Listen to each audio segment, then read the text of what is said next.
말씀으로 돌아와서 오늘 요한복음 7장의 말씀으로 하나님의 시간표라는 제목으로 말씀 나누기를 원합니다.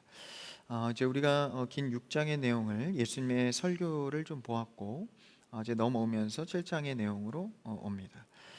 우리가 6장에서 보았던 내용은 이제 오병이어의 사건을 기점으로 이제 제자들과 같이 모였던 군중들의 그들의 신앙 또한 그들의 마음을 보았습니다. 그것에 대해서 예수님께서 그들을 지적하며 진짜 신앙이 무엇인지를 가르쳐 주는 설교를 했었죠. 그래서 눈앞의 물질적 유익이나 자신의 이성적 계산을 따라서 주님을 따르는 그 신앙을 육적인 신앙이라고 보았습니다. 그래서 예수님께서는 진짜 영적인 것이 무엇인가, 내가 보이지 않고 이해되지 않더라도 영생의 말씀 자체인 그리스도를 믿고 따를 수 있는 것, 바로 참된 제자도에 대해서 나누었습니다. 이 사람들은 오병이어의 기적을 보고 이 저마다의 생각 속에서 예수님을 따르면 내 삶에 혹은 우리 공동체에 큰 유익을 가져다 주겠다, 이런 육적인 시선에서 주님을 따랐던 것이죠. 그래서 예수님의 이 영적인 설교 앞에서는 다들 어렵다, 이해가 되지 않는다, 혹은 내가 생각한 이 인생관하고 가치관과 맞지 않다, 이렇게 생각하여서 처음에 오병이어 기적으로 모였던 자들이 그 예수님의 영적 말씀 앞에 다 떠났습니다. 계산이 맞지 않다는 이유로 주님을 떠나가며 결국 마귀의 도구가 된 이 가룟 유다에 대해서도 그 모습을 살짝 비추어 줬습니다. 반면 비록 연약하고 넘어질지라도 이 베드로는 영생의 말씀이 주께 있사온데 내가 어디로 가겠나이까, 이런 믿음의 고백을 하게 됩니다. 기독교 신앙은 인간의 완벽한 그리고 또한 이성적 낙득이 아니라 성령의 감동을 통한 믿음의 고백을 앞세울 때 나는 부족해도 주님이 끝까지 이끌어 가신다는 영적인 원리를 보았습니다.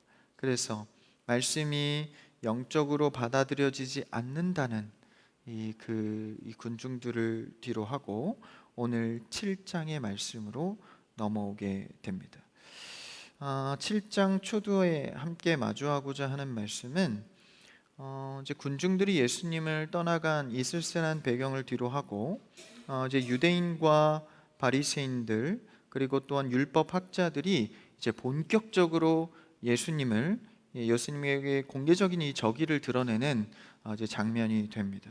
그런데 참 슬프고도 아이러니한 상황은 그런 유대의 적대적인 종교 지도자들이 우선 앞서기보다도 가장 첫 번째로 이 반감과 그리고 분개심을 표출한 것이 예수님의 이 친족, 이 형제들이었다라는 거예요. 그래서 그들은 가장 가까이서 예수님을 보았고 심지어 같이 먹고 마시며 자랐던 친형제들입니다. 어쩌면 예수님을 가장 이해하고 지지해 주어야 할 마땅한 혈족임에도 불구하고 예수님의 친형제들은 그렇지 않은 모습을 오늘 보게 됩니다. 그 속에서 예수님의 가르침을 보고자 하는 것이죠. 오늘 7장 1절을 한번 같이 읽어볼까요? 1절 시작. 그 후에 예수께서 갈릴리에서 다니시고 유대에서 다니려 아니하심은 유대인들이 죽이려 함이러라. 본문 1절을 보면 예수님은 유대인들이 자신을 잡아서 죽이려 했기 때문에 이 중앙 권력들이 모여 있는 그 유대로 가지 않고 피해서 주로 가난하고 소외되고 좀 낮은 지역에 있는 이 북쪽의 갈릴리 지역으로 이동을 하셨습니다. 사실 예수님께서 이 거의 반절 이상 동안 계속 머물면서 사역했던 곳이 바로 이 유대 북쪽에 있는 갈릴리 지역입니다. 그곳은 이 사람들의 손길이 잘 이렇게 닿지 않고 가난하고 좀 소외된 지역으로서 대표되는 지역이죠. 예수님의 주된 사역 무대가 그곳이었는데 예수님이 이 땅 가운데 오신 삶의 원리를 가장 잘 드러낸 곳이죠. 낮은 곳으로 계속 흘려 보내는 것이죠. 그래서 유대인들이 예수님을 죽이려 하는 것, 그래서 그 죽이는 것이 무서워서 예수님이 피했다기보다는 하나님의 때와는 맞지 않았기 때문에 그 지역으로 가지 않은 것입니다. 그러니까 예수님은 죽음을 두려워했다기보다는 하나님의 때에 어긋나는 것을 더 두려워했던 것이죠. 그러니까 지금은 죽을 때가 아니기 때문에 그곳을 피하여서 자신의 하나님 때에 맞춰진 사역을 하기 위해서 갈릴리로 갔다라는 것입니다. 하나님의 때가 아니었기 때문이죠. 사실 이 1절의 이 정황을 설명하는 것 같은 이 문장이 사실 오늘 말씀 전체를 포괄하고 있는 신앙의 원리입니다. 하나님의 때가 아니면 내가 멈추는 것, 하나님의 때가 아니면 하지 않는 것. 그래서 하나님의 때에 맞춰서 내가 지금 죽을 위기에 있는 곳에 갈 상황이 아니다라는 것이죠. 그러니 우리는 하나님께 묻지도 혹은 말씀의 확신도 없이 살아가는 것은 성도의 모습과 반하는 모습입니다. 그러니까 상황을 보고, 야, 상황이 이러한데 지금 말씀 따질 때냐? 야, 지금 급해 죽겠는데 기도가 중요한 게 아니야. 나도 중요한 거 알아. 근데 지금 상황이 그러하니. 그러니까 이런 상황의 움직임에 따라서 사실 내 때에 맞춰서 움직인 모습은 예수님을 따라가는 제자도의 삶과 거리가 있습니다. 그래서 우리는 상황을 먼저 인식하고 그 다음에 신앙적으로 풀어가죠. 사실 반대여야 합니다. 신앙 안에서 말씀 안에서 풀어가고 상황을 봐야 하는 것이죠. 그래서 때로는 이거 하나님이 자꾸 이렇게 내 삶에 이런 걸 주시는 거 보니까 이거 아닌가 보다. 이렇게 상황을 놓고 점치듯이 해석을 하시면 안 됩니다. 예배드리는 의미가 없는 것이죠. 말씀 듣고 큐티하고 기도하는 의미가 무엇입니까? 하나님께서 나에게 가라 한 것, 하나님께서 주신 말씀이 내 안에 은혜롭고 아멘으로 받았다면 그 길로 정확하게 가는 성도 되시기를 축원합니다. 내가 은혜는 받아놓고 상황은 이러하니까 이거 아닌가 보다. 사실 이것은 이 신앙을 갖지 않은 자들도 마치 점치듯 마치 그냥 우연히 일어난 것을 따라가는, 그냥 시간에 나를 맡겨버리는 이 삶에 불과합니다. 우리는 정확하게 하나님께 묻고 말씀 안에서 받으며 주의 응답 가운데 그 인도하심을 따라 살아가야 합니다. 모든 영역에서 그러해야 하는데 사실 부족한 점들이 많죠. 예수님은 이제 요한복음 7장에 넘어올 정도 되면 2년 남짓, 그러니까 중후반에 해당하는, 중반이 벌써 훌쩍 넘어가는 이 사역의 상황입니다. 예수님께서 3년 반 동안 사역을 하시는 동안 그 중반 이상으로 넘어오는 장면이 되는 것이죠. 그러니까 그때 벌써 이제 유대인들과 종교 지도자들이 예수님의 그런 이 기적 행함, 사람들을 끌고 다니는 것, 이런 것에 대해서 굉장히 저기를 많이 드러낸 상황입니다. 그런 상황을 이제 1절에서 설명하며 모든 이 말씀을 포괄하고 있습니다. 그러면서 2절에 한 가지 설명을 덧붙이죠. 2절을 읽어볼까요? 시작. 유대인의 명절인 초막절이 가까운지라.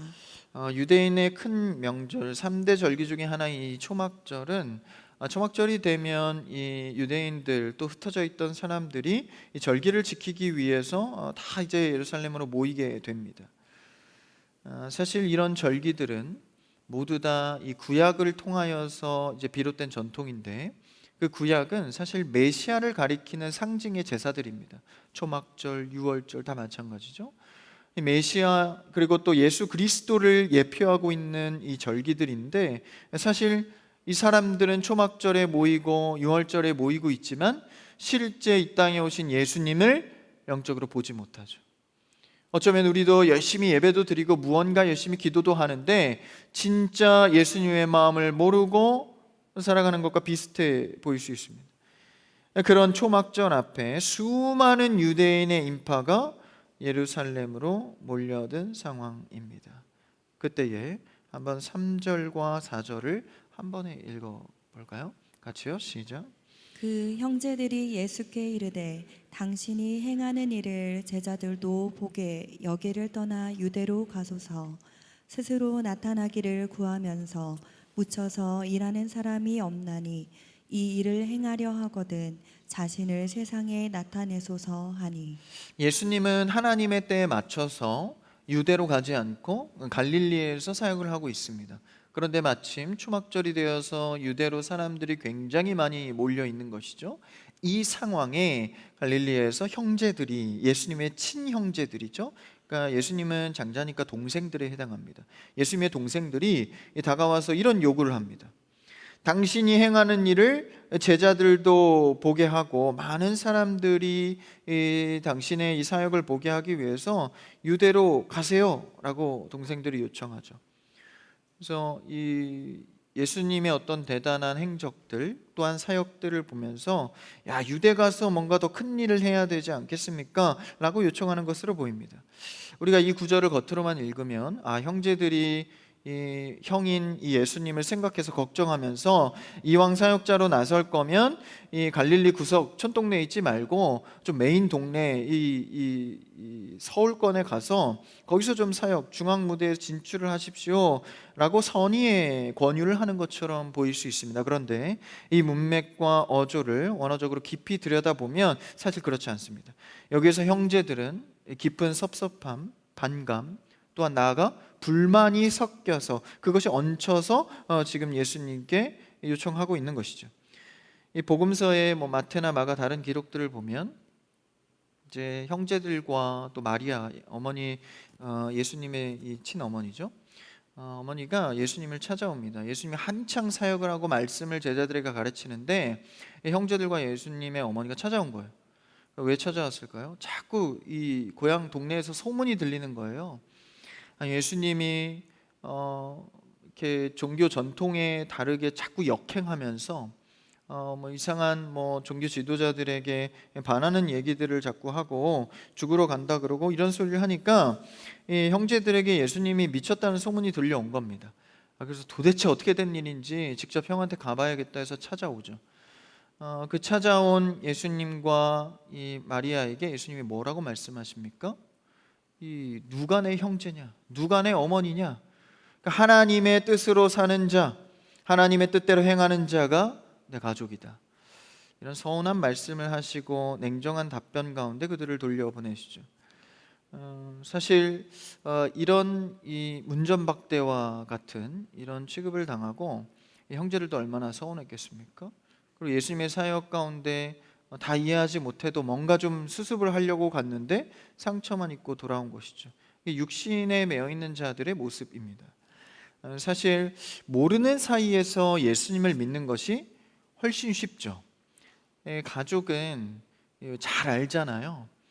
그러니까 예수님이 어렸을 때부터 예수님이 한창 성인이 된 뒤에 사역을 했으니까 어렸을 때는 가족들이랑 살았다는 것이죠. 그러니까 가족들과 어렸을 때부터 같이 자고 이 동생들하고 같이 밥을 먹고 이렇게 살다가 갑자기 성인이 돼서 사실 나는 하나님의 아들 메시아다 이러면 사실 우리야 지금 믿음으로 보지만 이 형제들 입장에서 그게 받아들여지기가 쉽지 않은 거죠. 이치원 목사님이 잘 도착을 했다고 합니다. 그래서 은혜롭게도 시차가 좀 달라서 이렇게 도착하고 또 얼마 안 있다가 이렇게 쉬고 좀 잠들었다는 소식을 들었는데, 하여튼 잘 도착해서 또 성도님들의 기도와 은혜로 되게 잘 도착했다고 합니다. 너무 감사하고 또 위에서 기도해 주시기 바랍니다. 저에게는 또 친형님이세요. 그 목사님이 갑자기 성원아, 사실 내가 하나님의 아들 메시아다. 30년 넘게 같이 밥 먹고 사역했는데 갑자기 그런다면 이 형님이 기도를 많이 하더니 좀 이상해졌다 이렇게 말하지 않겠습니까? 미국 땅에 있어서 막 제 맘대로 말하는 거예요. 그럴 것 같아요. 저도 반대로 그럴 것 같습니다. 근데 예수님도 그 가족과 형제들 사이에서 그런 취급을 받게 되는 것이죠. 사실 교회 안에서 그런 경우들이 많습니다. 같은 교회에 오래 사역하고 함께 신앙생활 하다 보면 좀 미숙했던 때도 있죠. 기도도 잘 안 하고 겨우 주일 예배 한 번 지키는 정도의 신앙. 1년, 2년, 10년 시간이 지날수록 사실 하나님께서 은혜를 주셔서 사람들을 세우기 시작하죠. 근데 그 과거를 알던 사람들, 그러니까 오래 같이 신앙생활 하던 사람들이 문제입니다. 네가 언제 기도를 했다고 너가 언제 그렇게 예배를 잘 드렸다고. 사실 더 알수록 더 위험한 것들이 많죠. 저도 사실 이 교회에서 동탄에 와서 20년 전이죠. 청년으로서 신앙생활을 했습니다. 근데 벌써 이런 목사라는 직분을 받고 하나님의 은혜로 서 있는데 제가 20살 때 이렇게 했던 많은 흑역사들 많이들 알고 계세요. 그래서 여기 이런 데다가 이 체인을 걸고 다니고 이렇게 피가 안 통하는 바지를 입으면서 멋을 부렸던 20대, 뭘 아시는 분들이 많거든요. 근데 거기에 머물러만 있다면 은혜가 되지 않겠죠. 하나님이 하실 일을 보면서 서로 공감하고 위로하고 서로 의지하는, 이런 좋은 쪽으로 가면 좋은데, 신앙의 달라짐에도 아직 그 자리에 머물면서, 사실 우리 교회에서도 제가 참 사랑하는 그런 아이들, 제가 20대 때 아기들을 너무 사랑했거든요. 그래서 그런 아이들에서 벌써 이게 청년에 이르러서 있는 걸 보면 사실 죄송하지만 좀 아직도 아이 같아요. 그러니까 아이로 만났으니까 저를 깨야 되거든요. 이제 성인이 됐으면 성인의 신앙에 걸맞는 대우와 관계를 해야 합니다. 근데 그렇게 머물러만 있고 인간적인 관계에만 머물러 있으면 사실 신앙생활이 잘 안 되는 것이죠. 예수님도 성장 과정에서 동생들과 비슷했을 텐데 갑작스러운 이 예수님의 이 사역을 보면서 받아들여지기가 쉽지 않다는 겁니다. 그래서 오히려 알기 때문에 더 어려운 것이죠. 여러분, 그러나 우리 크리스찬 교회 성도들은 알기 때문에 더 잘하는 여러분 되기를 축원합니다. 저의 흑역사를 잊으시고, 아니 있더라도 선으로 바꾸시고, 그렇죠? 그래서 자녀가 부모에게, 부모가 자녀에게 신앙 교육하는 것은 생각보다 쉽지 않습니다. 때로는 어떤 일 앞에서는 가족이 더 어려운 것이죠. 그래서 가족들도 서로 존중해야 합니다. 이런 말이 있죠. 가족에게도 남 대하듯이 해라. 밖에 가서 얼마나 잘해요. 이 자녀들 보면 깜짝깜짝 놀랍니다. 학교 가서 교회 와서 신앙생활 하는 거 보면 이 사회생활이거든요. 제가 좀 낯설다, 그렇죠? 근데 그렇게 남한테 하듯이 내 부모에게, 자녀에게 하면 얼마나 좋겠습니까? 근데 일정 부분 그런 서로의 존중이 필요하다는 것이죠. 우리 크리스천 교회 가족, 또 우리 신앙의 공동체는 알면 알수록 서로 더 존중하고 배려하는 공동체가 되기를 바랍니다. 우리 옆 사람과 인사해 볼까요? 서로 배려하고 존중합시다. 한 번 더 진심으로 합시다. 서로 배려하고 존중합시다. 저에게도 말이죠. 우리가 그럴 때 참 아름다운 공동체가 세워져 가는 것이죠. 그런데 이들은 예수님을 바로 보지 못했습니다. 무엇보다 사도 요한은 5절에서 이들의 속내를 정확하게 꼬집고 있습니다. 한번 5절을 읽어볼까요? 5절 시작. 이는 그 형제들까지도 예수를 믿지 아니함이로라. 형님, 예수님, 저 유대에 가서, 저 서울권에 가서 중앙무대에 가서 좀 사역을 하십시오 라고 한 것은 좀 좋은 사역을 하려고 건면한 것이 아니라 5절에 이는 이렇게 말한 것은 그 형제들까지도 영적으로 예수님을 보지 않았기 때문이라. 그러니까 그 전에 오병이어 사건으로 예수님이 가르쳤던 영적인 사람들, 이 형제들도 거기에 들어오지 못했던 것이죠. 이런 형제들까지도 지금 영적인 무지가 있었음을 계속해서 예수님은 드러내고 있습니다. 그러면서 6절에 예수님께서 입을 떼십니다. 한번 6절을 읽어볼까요? 시작. 내 때는 아직 이르지 아니하였거니와 너희 때는 늘 준비되어 있느니라. 형제들의 요구는 지극히 상식적이고 합리적이며 세상의 영향력 또한 계산법에 합당한 내용입니다. 사람이 많이 모이는 지금 대명절이야말로 최고의 타이밍이니 이 성공하고 출세하려면, 그 사역이 좀 뭔가 이 좋은 열매를 얻으려면 지금 예루살렘에 올라가는 것이 적기입니다. 자신을 입증하십시오. 그러니까 형제들의 이 요구는 성공주의적 입장에서의 충동질이었습니다. 그리고 또 그렇게 못할 것 같아서 또 오히려 이 비꼬면서 하는 말들이었던 것이죠. 이러한 세상적이고 출세지향적인 요구에 대해서 예수님은 단호하게 거절하시면서 말씀하십니다. 그 선언하시죠. 내 때는 아직 이르지 않았다. 너희 때는 늘 준비되어 있다. 여기서 우리는 인생의 모든 갈등과 고뇌의 시간이 어디서 비롯되는 것인지를 발견하게 됩니다. 그것은 바로 인간의 시간표와 하나님의 시간표의 간극이다라는 것이죠. 바로 오늘 예수님께서 말씀하신 때라는 의미입니다. 어느 때인가? 여기서 말하는 때는 이 성경에서 두 가지 때가 있는데 크로노스라는 헬라어의 시간이 있고 카이로스라는 시간의 때가 있습니다. 먼저 크로노스는 오늘 예수님께서 6절에서 말씀하신 너희의 때, 너희가 영적으로 보지 못하는 육신적인 때, 그것은 늘 준비되어 있다. 크로노스는 지나가는 시간들입니다. 그러니까 형제들의 때, 늘 준비되어 있다는 때는 역설적으로 그들의 시간은 어떤 영적이나 구속사적으로 무게감이 없다, 그냥 지나가는 시간이다 라고 말하고 있는 것이죠. 반면에 하나님의 의미와 하나님의 목적의 시간은 카이로스의 시간, 하나님이 구속사적인 이 계획을 말하는 시간들입니다. 그러니까 하나님의 계획과 시간에 우리가 포함되려면 이런 영적인 눈을 뜨고 순종할 수 있어야 하는 것이죠. 그런데 동생들은 내 때, 자신들의 때만 생각하면서 지금 투덜거리는 요구를 하고 있는 것입니다. 예수님이 정확히 말씀하시죠. 그건 내 때가 아니다, 하나님의 뜻이 아니라는 것을 말씀하고 계신 것이죠. 여기서 우리의 신앙의 문제가 다 발생합니다.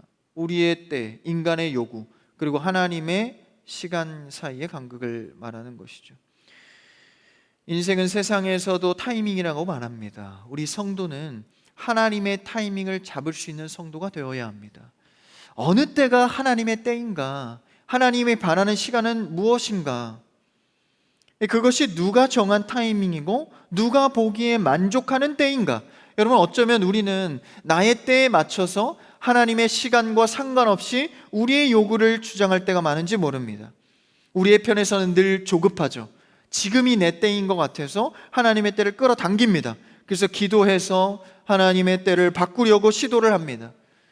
그래서 우리가 그런 기도 많이 하죠. 그런 요구를 많이 합니다. 우리가 기도해서 하나님 막 보좌를 흔들어서 이거 주십시오. 굉장히 위험한 기도입니다. 하나님의 때를 내 마음대로 막 정해서 그냥 바꿔버리는 거죠. 당장 결핍을 만나고 목이 마르면 주님, 지금이 바로 기회입니다. 지금 응답하셔야 됩니다. 지금 아니고선 때가 없습니다.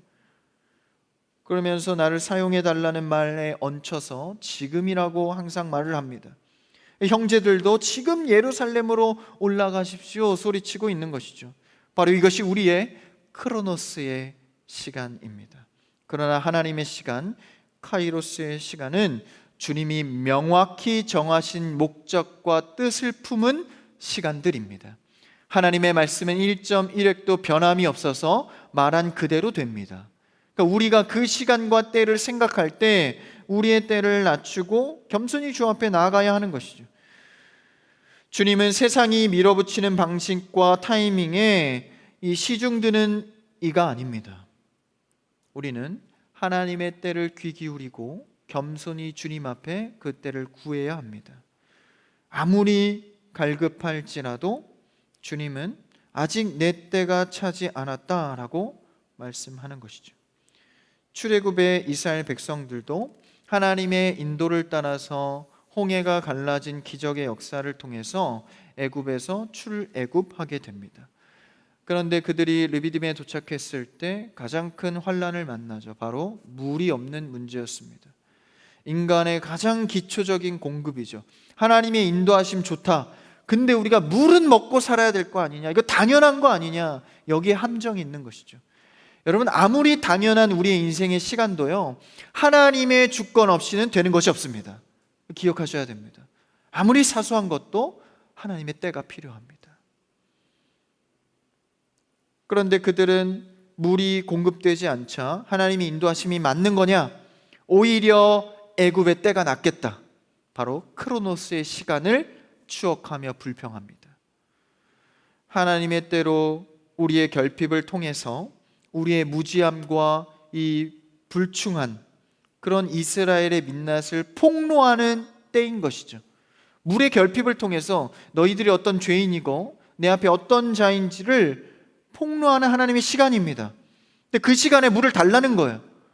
그러니까 하나님은 그것을 철저하게 그들의 죄인을 낱낱이 밝혀내시고 그 다음에 진짜 해답과 진짜 응답은 하나님께 있다는 사실을 가르치는 것이죠. 그리고 때가 되매 그들에게 물을 제공하십니다.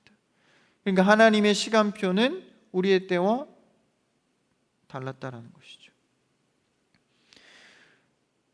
여러분, 우리는 하나님의 때에, 하나님의 타이밍에 함께 공감하고 아멘할 수 있는 성도가 되기를 바랍니다. 그럴 때 이 진짜를 발견하게 되는 것이죠.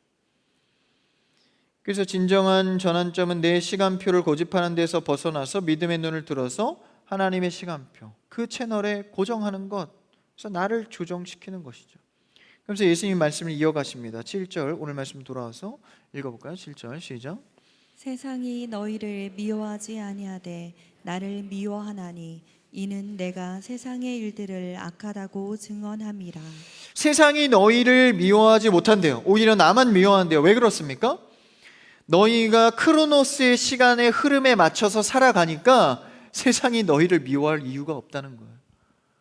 하나님 눈치 보고 살아가야 되는데 이 카이로스의 시간을 염두하는 게 아니라 크로노스의 시간으로 세상 눈치만 보고 살아가니까 성도를 미워할 이유가 없는 거죠. 근데 예수님은 분명히 말씀하십니다. 의를 위하여 박해를 받는 자 천국이 그들의 것이다. 여러분, 천국을 소망하고 사는 자들은요, 의를 위하여 주님 예수 그리스도의 카이로스의 시간 때문에 박해를 받으며 살아가는 거예요. 여러분, 성도의 시간을 지켜가면서 세상의 눈초리를 받는 거 두려워하지 마십시오. 하나님의 때에 공감하는 것이, 하나님의 때에 결정하는 것이 가장 귀한 것, 가장 귀한 가치를 받아 누리고 사는 것입니다. 너희의 때가 늘 준비되어 있다. 크로노스의 시간에 너희가 발 담그고 살아가는데 무엇이 부족하냐? 너희가 너의 만족 속에 살아가고 있구나. 예수님이 말씀하는 것이죠. 그러니 세상과 마찰이 없는 거예요. 세상 문화는 급속도로 빠르게 변해갑니다. 거기에 발을 담궈서 요즘 이러니까, 요즘 이렇게 하니까 다 하는데 나도 좀 할 수 있지, 다 발 맞춰 살아가면 박해받을 것이 없는 것이죠. 그러면 내 마음대로 시간을 조율할 수 있다고 착각하기 시작합니다. 세상에 맞춰 살아가니까 이게 잘 되네. 그래서 주님의 시간에 순응하는 자, 곧 하나님의 뜻을 따르는 자들의 삶은요, 세상과 긴장감이 유발됨을 통하여서 사실 아무 때나 움직일 수가 없는 겁니다. 세상의 시간에 나를 흘려보내지 마시고 하나님의 때에 들어오셔서 비록 세상과 갈등이 유발된다 할지라도 그 하나님의 때를 지켜가는 여러분 되기를 바랍니다. 그래서 형제들은, 아니 이 사람들은 지금이 가장 좋은 때라고 말하지만, 유대의 과보라고 말하지만 사실 예수님은 하나님의 때가 아니라는 것을 명확히 알았던 것이죠. 자신의 친형제들조차, 가까이 있는 또 제자들조차 다 모르니까 사실 예수님은 얼마나 답답하겠습니까? 사실 이 빨간 글씨로 된 예수님의 말씀을 보면 그 성도들을 향한, 친형제를 향한 이 답답함에 못 이기는 말씀을 토해내고 있는 겁니다. 어쩌면 오늘날 우리가 신앙인이라고 살아가는 우리를 향해서 이 말씀을 예수님께서 우리에게 하고 있는지 모릅니다. 왜 이렇게 영적으로 보지 못하냐? 내 때에 조급해서 하나님의 때를 보지 못하냐? 라고 답답한 마음에 토로하는 심정의 말씀인지 모릅니다. 여러분, 우리는 영적인 원리를 알아서 신앙생활에 성숙한 성도가 될 수 있기를 바랍니다. 그런데 여기서 놀라운 거는요, 예수님께서 이 말씀을 하시고 어떻게 하시죠? 갈릴리에 머물러 계십니다. 얼마나의 기간인지 모르겠지만 그렇게 긴 시간은 아니었던 것 같아요. 짧게 머무시고 이제 9절 이후에, 오늘 읽진 않았지만 다음 문단의 10절 이후에 보시면 명절을 지키러 올라가십니다. 조금 당황스럽죠? 야, 이 지조를 지키며 갈릴리에 사역하다가 가시겠구나 했는데 갑자기 형제들의 요청에는 2번이나 안 가겠다고 말씀하셔놓고 뒤늦게 10절 이후에는 또 예루살렘으로 올라가십니다. 이거 어디서 본 장면이죠? 요한복음 강의를 따라오신 분들은 장면이 생각이 나시죠? 시간도 다 됐는데 목사님 그냥 하시죠. 한번 생각해 보시면 언제죠? 그렇죠, 혼인잔치입니다. 가나 혼인잔치 때 어머니가 술이 떨어진 것을 보고, 얘야 좀 이 떨어진 술을 좀 네가 회복해 줄 대책이 없겠냐. 그러니까 예수님이 단호하게 말씀하시죠. 저는 이런 일을 하러 이 땅에 온 게 아닙니다. 그런데 바로 물을 포도주로 변화시켜서 제공하시죠. 이게 어찌 된 일입니까? 그러니까 예수님은 결과는 똑같다 할지라도 사람의 요구를 채워주기 위해서 내가 사역하는 게 아닙니다. 하나님의 뜻에 맞춰 나는 사역합니다. 이것을 말씀해 주신 것이죠. 마찬가지입니다. 예수님은 형제들의 요구가 무엇이었습니까? 세상적인 성공, 그리고 출세 지향적인 차원에서 예루살렘으로 오르라고 요청한 것이죠. 그러나 주님은 뒤이어 은밀히 예루살렘으로 올라가실 때 세상의 환호를 받고 어떤 이 정치적인 왕이 되기 위해서 올라가는 것이 아니라 주님은 하나님께서 이 땅 가운데 보내신 목적, 온 인류를 위해서 죄인이 되어 죽으러 오셨다는 사실을 나타내시기 위해 올라가셨다라는 것이죠. 형제들이 말한 올라가라라는 요청은 출세와 화려한 왕의 등극을 의미했지만 예수님께서 몰래, 그러니까 은밀히 올라가신 것은 도수장에 끌려가는 어린 양과 같이 자신이 죽을 때가 이르러 그곳에 가는 죽음의 길이었다라는 것이죠. 그런데 인간들도, 형제들은 예루살렘에 올라가라고 외치다가도 나중에 예수님이 십자가 지실 때는 또 뭐라 그러죠? 내려와 봐라. 네가 진짜 메시아거든? 거기서 기적으로 내려와 봐라 이야기합니다. 그러니까 다 자신의 때에 맞춰서 예수님 올라가 보세요. 자신의 때에 맞춰서, 자신의 생각에 맞춰서 예수님 내려와 보세요 요청합니다.